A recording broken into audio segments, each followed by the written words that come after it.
and urge anyone with information to come forward. Joanne Brittle, BBC Midlands Today.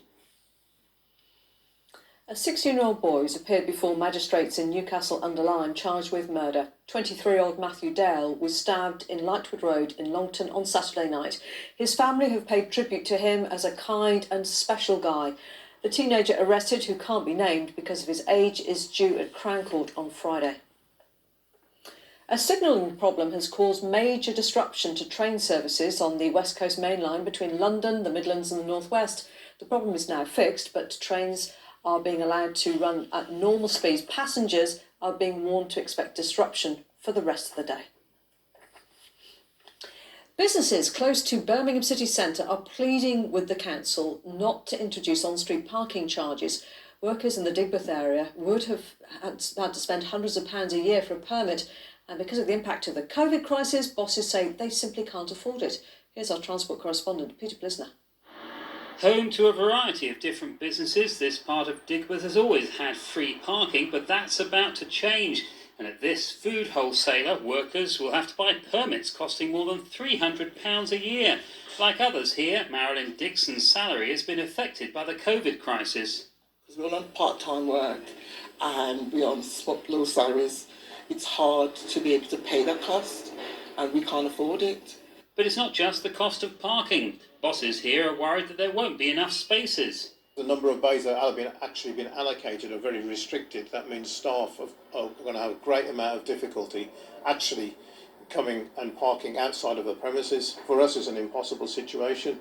Around the corner, this engineering firm buys and sells heavy machinery, and it's worried about the lack of areas to load its lorries. Yeah, so as you can see, they've got a loading bay over the road, and we got given some double yellow lines, but the issue we have is we actually do more loading than they do, so I don't quite see the sense in how they get a loading bay and we don't.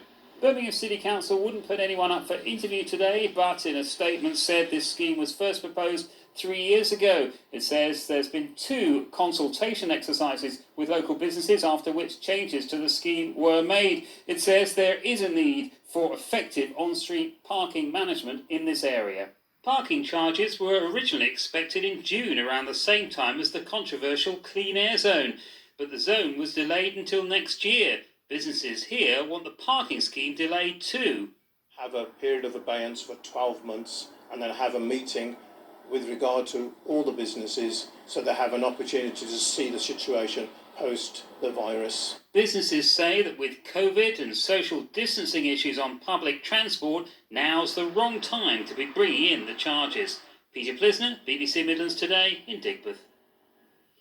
Thanks for joining us here on Midlands Today. Shafali will be along shortly with the forecast. Also, still to come, it's theatre of a different kind. Van Gogh's paintings come alive as the Birmingham Hippodrome opens its doors after months of lockdown.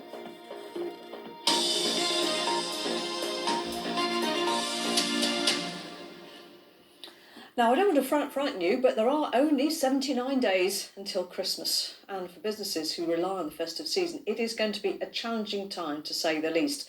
Turkey farmers are putting their birds on diets so they can cater for smaller family gatherings, while other firms are getting to grips with how to socially distance Santa. Yes, really. Ben Godfrey has more. Christmas is coming. The turkeys are getting fat. With smaller gatherings likely for Christmas lunch, some of the 2,000 birds reared at Wigginton Fields Farm are going on a diet. 'Tis the season for